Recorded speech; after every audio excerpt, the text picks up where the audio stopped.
mata kuliah Critical and Creative Thinking bersama Ibu Sabina. Berpikir kritis membuat kita mampu menganalisis, mengevaluasi, dan mengambil keputusan yang tepat. Sementara berpikir kreatif membuka pintu untuk inovasi, solusi unik, dan ide-ide besar. Sesi perkuliahan kita hari ini di awal pertemuan. Selamat pagi semuanya. Assalamualaikum warahmatullahi wabarakatuh. Waalaikumsalam warahmatullahi wabarakatuh. Terima kasih sudah hadir pada sesi perkuliahan pertama ini. Salam hormat saya untuk Bapak Ibu, para profesor dari Dinas Pendidikan. Mudah-mudahan dari video pembelajaran untuk mata kuliah Critical Creative Thinking ini bermanfaat. Saya mengajar di mata kuliah ini secara offline, langsung bertemu dengan mahasiswa. Baik, untuk para mahasiswa semua izinkan saya memperkenalkan diri. Kenal maka tak sayang maka tak cinta. Nama lengkap saya ini Sabena. Saya biasa dipanggil Bena, dan beberapa pengalaman saya, background pendidikan saya memulai dari D1 sekretaris, D3 broadcasting, S1 ilmu komunikasi di Mercubuana, S2 ilmu komunikasi Mercubuana, dan S3-nya di Universitas Sahid mengambil jurusan hubungan internasional. Itu background pendidikan saya. Saya mengajar saat sekarang ini di Universitas Mercubuana dan ada sempat pernah mengajar di beberapa kampus di DKI Jakarta. Pengalaman saya pernah menjadi kepala humas, lalu juga PR, dan background sebagai penyiar radio dari tahun 1999, bahkan dari SMA sampai saya lulus kuliah. Saya berkecimpung di dunia penyiaran sebagai penyiar radio tingkat nasional dan juga sebagai daber pengisi suara. Itu kurang lebih latar belakang pendidikan dan pengalaman saya ya. Yang lainnya pernah mengikuti trainer of trainer ya, training of trainer Lemhanas, diklat dari Mahkamah Agung, dan diklat jurnalistik, serta seminar dan diklat lainnya. Itu sekilas tentang saya. Jadi sekarang saya sudah memperkenalkan diri bergantian nih. Saya sudah memperkenalkan diri bergantian sekarang dengan kamu. Saya juga mau kenal. Ya, siapa? Nama saya Nur Syahada Muiz, biasa dipanggil Syahada. Motivasi saya buat kuliah di sini itu pengen dapat gelar sarjana SIKOM. Wow, tepuk tangan. Oke, silakan. Oke, perkenalkan diri kamu. Oke, perkenalkan, nama saya Keiza Sabila Putri, biasa dipanggil Eca. Motivasi saya kuliah itu untuk mendapatkan gelar SIKOM yang tentunya, dan saya ingin menjadi wanita yang berpendidikan. Wow. Oke, wanita terdidik ya, memang harus seperti itu. Perempuan yang ketika mau menjadi ibu nanti, bagaimana menjadi seorang ibu dan perempuan yang terdidik agar bisa menularkan edukasi dan mendidik, membesarkan putra-putri kalian nanti. Oke, selanjutnya. Oke, silakan. Perkenalkan, nama saya Anissa Nasyita Azara, dipanggil Anissa. Motivasi saya kuliah itu ingin menambah wawasan dan tentunya untuk menambah relasi juga. Oke, baik, terima kasih. Kita lanjut untuk sesi pembelajaran kita, tapi saya jelaskan dulu. Selama satu semester ini kita belajar apa aja sih? Yuk, coba kita lihat. Nah, sebelum kita mulai, saya jelaskan dulu. Satu semester ini kita akan belajar apa saja sih? Ada yang namanya rencana pembelajaran semester. Nah, kita bisa cari tahu sama-sama. Jadi kamu tahu nih, minggu ini belajarnya apa, minggu depan apa, selama satu semester. Yuk kita lihat. Berikut rencana pembelajaran semester yang kita akan sama-sama belajar, kita sharing nanti di sini, diskusi, di mana pencapaiannya dan CPL-nya, capaian pembelajaran ini sudah saya share ya.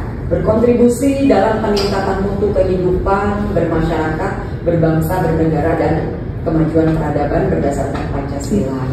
Baik, sekarang kita mulai untuk sesi materi kita, memahami kesalahan-kesalahan dalam berpikir. Kenapa, bagaimana seseorang itu bisa mengalami kesalahan berpikir. Ini sebetulnya ranah psikologis juga ya. Bagaimana kamu bisa mengembangkan, bisa mencari problem solving, bisa menghadapi masalah, ada isu, terus juga bisa tetap walaupun di bawah tekanan, tapi bisa berpikir dengan sehat. Jadi pikirannya tuh tetap jernih, hati-hati, tapi tetap kritis dan mampu mengatasi masalah walaupun di bawah tekanan. Karena kan saat sekarang ini ketika kamu nggak siap, ketika kamu mengalami banyak tekanan, sulit untuk mengambil sebuah keputusan, apalagi solusi ya. Oke, kita lanjut. Apa itu kesalahan berpikir? Nah, kita coba perhatikan. Di sini kesalahan berpikir itu bisa juga karena pola pikir yang menyimpang dari logika atau fakta. Terjadi secara tidak sadar, mempengaruhi bagaimana tindakan-tindakan kita. Contoh nih, ketika kamu mengalami kesalahan berpikir, logikanya nggak jalan. Contohnya sekarang ketika ada kasus-kasus video di media sosial, di-share, lalu kamu terima, ada temenmu yang share nih. Oke, di-share, siapa namamu? Desta share ke kamu siapa? Zahira. Terus langsung, oh iya, ini parah nih, ada mahasiswa nih. Oh iya, ada oknum ini nih, langsung share. Sementara itu belum tentu benar. Bohong, berita hoax. Gimana caranya agar tidak terjadi kesalahan berpikir, berasumsi liar? Maka cek dulu kebenarannya. Bener gak sih nih? Dicek dulu dari sumber website yang bisa dipercaya. Kalau memang itu sumbernya menyatakan institusi X melakukan tindak hal-hal seperti ini, cek dulu, tanya dulu. Jadi jangan mudah menyebarkan. Kalau nggak sempat ngecek, stop, cukup di kamu aja, nggak perlu disebarkan. Itu salah satunya mewaspadai diri kamu untuk terhindar dari kesalahan-kesalahan berpikir yang liar. Atau jangan sampai kamu, contoh nih, kamu punya pacar. Oh, ada yang udah punya pacar? Ada. Oh, ada. Jujur banget gitu ya. Ya, tapi fokus utama kamu tetap kuliah ya. Kamu mendengar informasi, tadi kan, siapa tadi yang punya pacar? Siapa tadi? Siapa? Zahira. Tadi pacar kamu kan jalan sama siapa tadi? Siapa kamu namanya? Dwiko. Dwiko yang lihat pacar kamu jalan sama Dwiko juga sama ceweknya juga. Tapi kok yang jalan beda ya? Tapi dia sama cowok loh, gandeng-gandengan gitu. Terus ada dia cuma kebetulan mungkin yang cowok kamu sama temen cowoknya di jalan ada mobil langsung bro hati-hati, spontanitas narik gitu. Tapi dengan ada temen, iya nih gue foto loh, lihat deh di foto tuh ada fotonya lagi merangkul dari belakang. Karena nggak cek dulu, jadi bisa jadi kesalahan berpikir kamu. Jadi salah paham gitu ya kita bilangnya. Masa sih cowok lo sama cowok juga. Contoh nih, ada kompor, biasanya kan ada kompor gitu ya teman. Nah, ada baiknya bagaimana ketika kita belajar critical creative thinking agar tidak melakukan kesalahan dalam berpikir, jangan langsung percaya. Oh, nanti aku inilah. Kamu meresponnya seperti apa? Nggak mungkin lah cowok saya seperti itu. Insya Allah nanti kita baik-baik aja kok. Saya nanti akan tanya. Jangan langsung ketika kamu tanya, ya ini apa ya? Kenapa kamu seperti ini? Aku nggak nyangka ya, kamu kok sama cowok seperti ini? Kita putus. Etis gak seperti itu? Kamu belum tahu kebenarannya. Jadi lebih baik kamu ajak bicara dua mata, jangan di depan teman-temannya, jangan di depan umum, tapi berbicara di tempat yang agak sepi lah gitu, nggak sepi banget sih ya, tapi maksudnya di tempat yang nggak di depan teman-temannya. Karena ketika kamu berbicara di depan teman-teman, ya satu, mempermalukan dia, kedua karena juga beritanya itu kan belum tentu benar. Coba berikan ruang untuk dia memberikan penjelasan. Jadi kalau dia sudah menjelaskan, yang ini aku terima ini nih dari siapa? Adalah, bisa jelasin nggak? Bisa tolong jelasin nggak? Katakan bisa tolong jelasin nggak?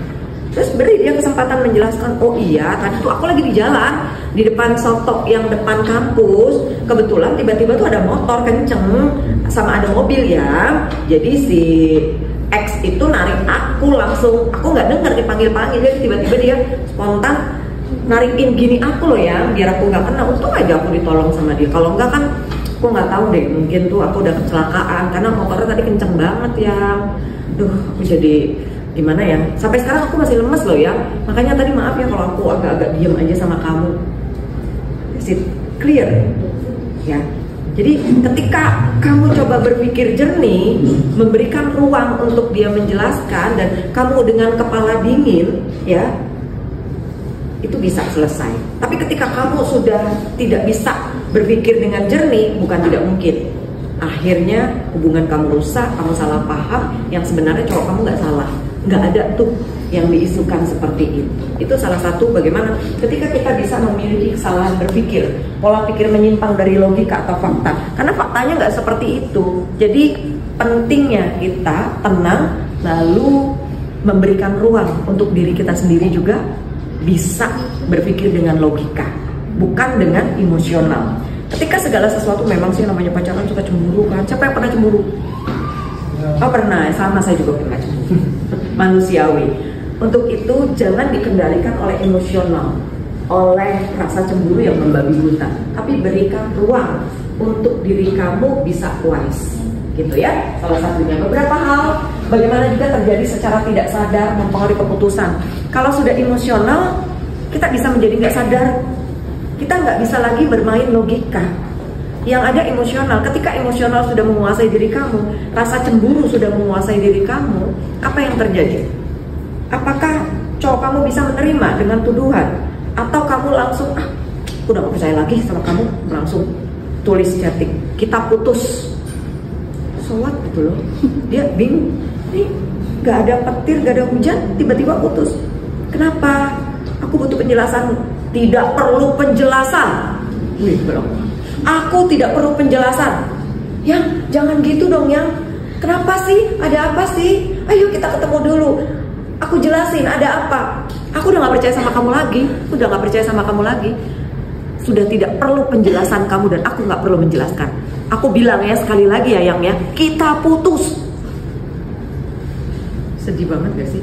Sementara cowok tuh gak salah loh. Dia memang bener lagi jalan itu karena dirangkul gini. Lalu kamu berpikir liar, mengatakan dengan bahwa cowok kamu suka sama jenis gitu. Memalukan. Wah, terus temannya ngomporin. Mesti gak ada ampun sih kalau kayak gitu. Lu coba bayangin, masih pacarannya kayak gini. Untuk lu tahu lebih awal, udah sih kalau gue jadi lu putusin, terus kamu dengar orang langsung tanpa pemikiran yang sehat, putusin. Fair nggak? Dia nggak salah loh. Nah, untuk menghindari kesalahan-kesalahan berpikir itu, tenangkan diri kamu dulu, cross check dulu, dan ketika kamu marah, ketika kamu emosional, jangan langsung bertemu, jangan langsung ambil keputusan, jangan langsung mau saat itu juga dibahas. Lebih baik kamu tenangkan diri dulu, karena ketika kamu saat itu mau membahas, bertemu, kamu lagi emosional. Faktor psikologis bisa menentukan seseorang itu bisa berpikir dengan baik dan bisa tidak. Gitu. Jadi itu beberapa hal yang bisa memicu seseorang gagal paham karena dia dikendalikan dan dikuasai oleh emosional, bukan dengan logika. Perempuan kan suka gitu kan, perempuan suka lebih dengan perasaan dibandingkan logika. Laki-laki lebih bermain logika, perempuan perasaan. Nah ini yang cowok, kamu harus paham bahwa perempuan itu butuh dimengerti. Dia memang terkadang lebih kepada emosional, dan cowok terkadang kurang nih. Apa sih empatinya? Terus ya udah, kalau mau putus, gue juga bisa dapat lagi kok. Putus dari lu, 1000 yang ngantri. Enggak gitu ya. Masalah kalian menjalani pertemanan itu bukan masalah lepas dari dia langsung dapat lagi, bukan itu. Tapi bagaimana kamu bisa menjalani sebuah circle pertemanan dengan positif, saling support system, saling mendukung, bisa kamu juga bisa terus berkembang, bisa saling trust gitu. Memang jamin 1000 yang ngantri itu mau ngerti kamu? Belum tentu. Sudah punya teman dekat? Oh pacar, siapa namanya?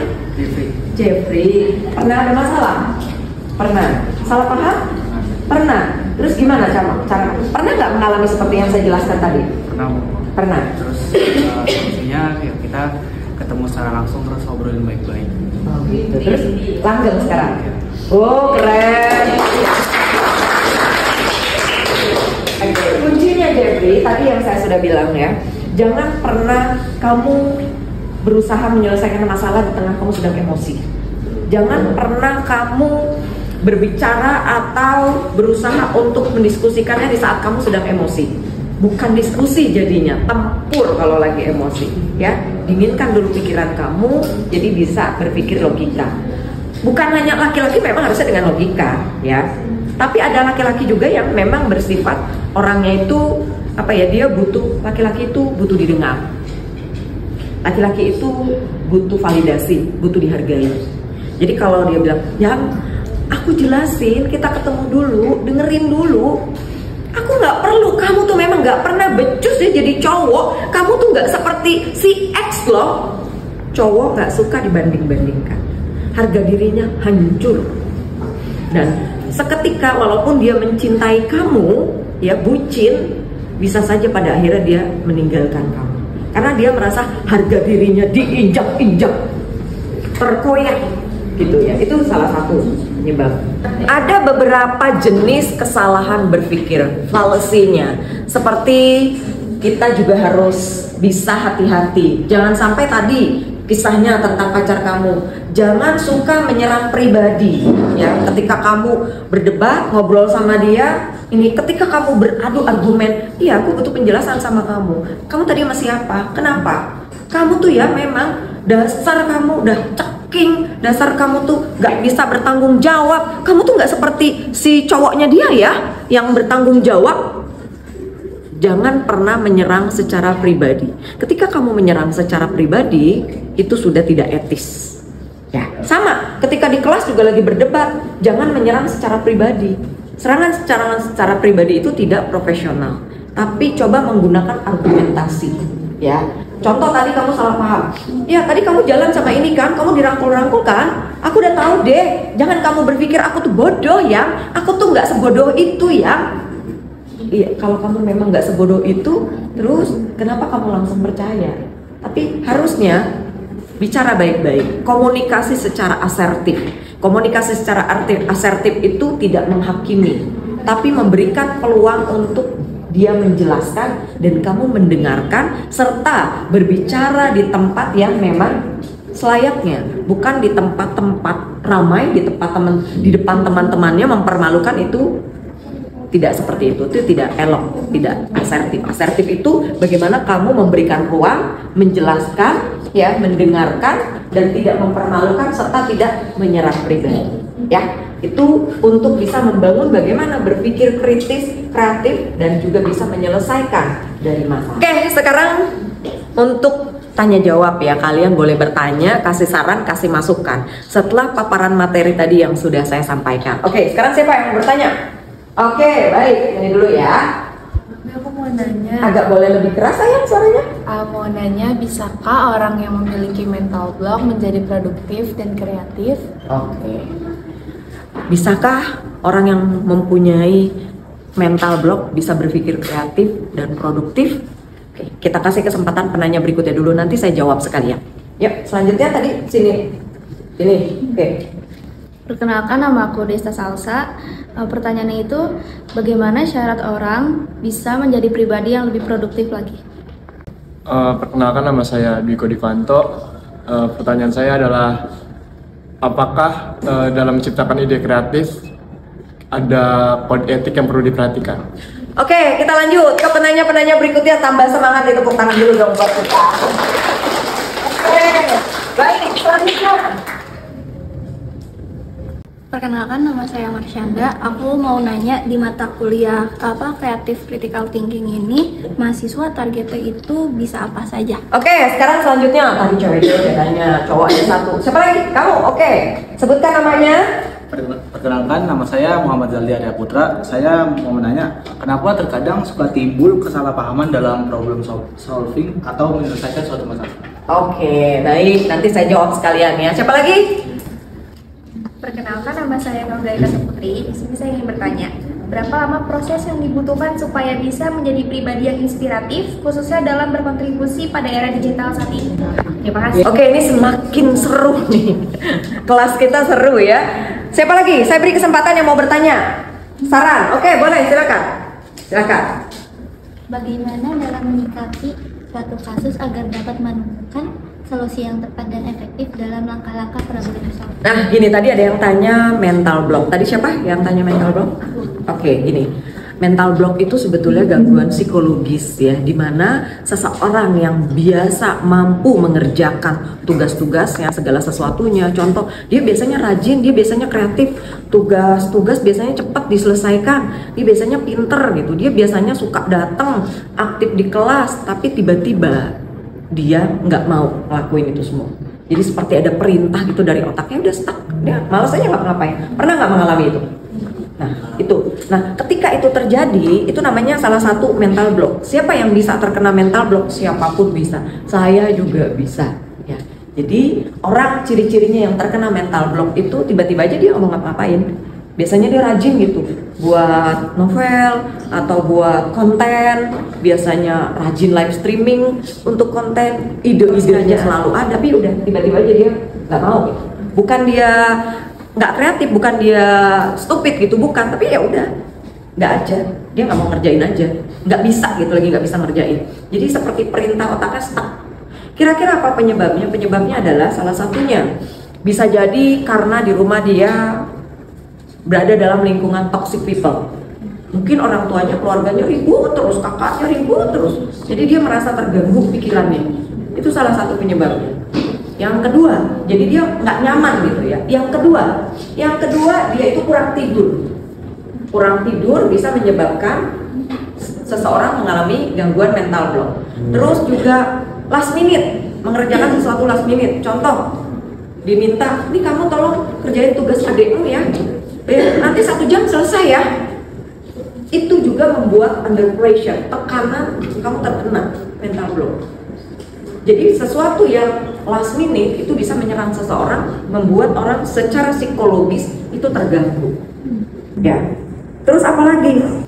Kesehatan, ada gangguan kesehatan secara fisik, mungkin belum makan atau dia putus cinta. Nah, putus cinta bisa menyebabkan seseorang trauma lalu terkena mental block, nggak mau melakukan apa-apa. Bukan malas, beda. Kalau orang malas kan kadang memang nanti aja. Dia memang terbiasa punya habit menunda-nunda. Tapi kalau orang yang terkena mental block bukan, dia orang pandai sekalipun, cerdas sekalipun bisa terkena itu. Ketika beberapa faktor tadi mendera dia, kurang tidur, lingkungan yang toksik ya, di keluarganya ribut terus, sama adik kakak ribut terus ya, faktor ekonomi juga bisa, terus last minute itu bisa mengalami gangguan mental block. Kesehatannya yang ternyata dia tuh sakit nggak kunjung sembuh, itu bisa menyebabkan seseorang terkena mental block ya. Solusinya seperti apa? Solusinya ada yang bisa kasih pendapat solusi agar terhindar dari mental block? Oke, belum. Tidur yang cukup, istirahat yang cukup, makan makanan bergizi, tidak harus mahal, lalu hindari lingkungan toxic people, hindari teman yang tidak positif, yang tidak memberikan support system ya, karena ada 2 pilihan. Kamu bertahan pada circle yang negatif atau kamu keluar menciptakan circle yang positif ya. Ketika kamu mau sehat mental kamu bisa pada akhirnya berpikir, ini saya random jawabannya, tadi ada yang bertanya, ketika kamu mau berpikir secara kritis, produktif, punya ide, punya gagasan, ya kamu keluar dari circle itu. Bagaimana caranya kamu mencari jalan keluar? Nah, tadi ada pertanyaan problem solving. Di sini, ketika kamu mau mencari problem solving, mau keluar dari salah satu konflik atau masalah, ya kamu perbaiki diri kamu sendiri, diri kamu dulu. Permasalahan yang ada di diri kamu itu yang harus diselesaikan dulu. Apa permasalahannya? Kurang tidur, kurang makan, terus ada masalah pertengkaran. Coba bagaimana kamu seperti healing dulu gitu ya, piknik dulu atau menenangkan diri dulu, meredam emosi dulu kalau lagi emosi. Itu salah satu caranya agar kamu keluar dari mental block ya. Kamu bisa buat ini seperti pohon, seperti ranting gitu kan, ada akar, ada daun. Nah, kamu coba gali dulu di mana akar permasalahannya. Ini masalahnya nih ya. Nah, setelah itu kamu runut. Apa kira-kira solusinya? Sebetulnya solusinya itu yang tahu kamu sendiri. Kalau nggak paham, kau bisa konsultasi, tanya sama yang paham. Sharing. Jadi kalau lagi ada beban seperti itu, kamu butuh sharing dengan orang yang bisa dipercaya, teman yang bisa dipercaya, atau keluarga. Kalau permasalahan keluarga, dengan orang yang memang disegani oleh keluarga kamu menjadi sebagai mediator. Oke, kita sudah tanya jawab, sudah aktif, sekarang boleh. Yang mau kasih saran, monggo, silakan. Saya? Iya, silakan. Kalau saran saya untuk menjadi produktif melalui praktek itu bisa gunain teknik Pomodoro. Itu supaya meningkatkan fokus dan produktivitas. Jadi Pomodoro itu 25 menit kerja, terus 5 menitnya istirahat, diulang sampai 4 kali. Oke, good. Ya, jadi di sesi perkuliahan kita ini bukan hanya mendengarkan saja, kalian juga boleh kasih pendapat, kasih saran, kita sharing sama-sama. Ada lagi? Silakan. Oke. Perkenalkan, nama saya Tantia, jadi saya akan memberi saran. Jadi saran saya agar seseorang dapat menjadi kreatif dan produktif itu seseorang perlu terbuka terhadap ide baru, rajin mencatat inspirasi, dan berani mencoba hal yang berbeda. Sementara itu untuk produktivitas dapat ditingkatkan dengan mengatur waktu dan juga membuat prioritas. Oke, good. Ada lagi tadi? Yang mau kasih saran? Cukup? Oke. Baik.